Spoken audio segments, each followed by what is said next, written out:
বাস্তুতে সিঁড়ি, স্টেয়ারকেস, প্রত্যেকেরই কিন্তু একটা সিঁড়ি নিয়েও কিন্তু মাথা ব্যথা থাকে অনেকের, যে আমার বাড়ির সিঁড়িটা ঠিক মতো হলো কিনা। কারণ সিঁড়ি অনেকে বলে থাকে আমার কাছে যে আমার সাউথ ইস্টে সিঁড়ি হলে কি অ্যাক্সিডেন্ট হয়ে যাবে, বা সাউথ ওয়েস্টে সিঁড়ি হলে কি খুব ভালো হবে। হ্যাঁ, হতে পারে। আপনার সাউথ ওয়েস্ট যেহেতু পৃথ্বীতত্ত্ব, সিঁড়িও কিন্তু আমরা পৃথ্বীতত্ত্ব অনুসারে ধরি। তো সেক্ষেত্রে অর্থাৎ ওয়েটেবল, ভারী সিঁড়িকে আমরা ধরা হয়। তাহলে সেক্ষেত্রে সাউথ ওয়েস্টে দক্ষিণ পশ্চিম দিকে হলে খুব বেটার হয়।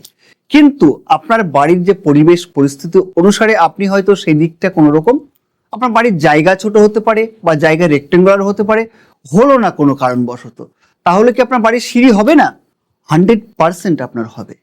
একমাত্র আমি যেটা বলি বা আমার এক্সপিরিয়েন্স যেটা আমি গ্যাদার করেছি সেটা হচ্ছে নর্থ ইস্ট, ঈশান কোণে পৃথ্বীতত্ত্বকে বসাবেন না।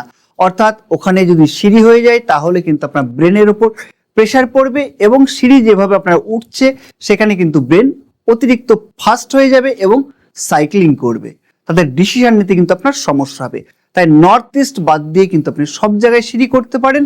এবার সেই সিঁড়ি দুটো কিন্তু আপনার রয়েছে, দুটো আপনার গুরুত্বপূর্ণ ইম্পর্টেন্ট কিন্তু আপনার জিনিস রয়েছে। সেটা হচ্ছে কি, একটা হচ্ছে ঘড়ির কাঁটার দিকে আর একটা ঘড়ির কাঁটার বিপরীত দিকে, অর্থাৎ ক্লকওয়াইজ আর অ্যান্টি ক্লকওয়াইজ। অর্থাৎ ক্লকওয়াইজ এবং অ্যান্টি ক্লকওয়াইজ কোথায় হবে সেটাই কিন্তু আপনাকে জানতে হবে।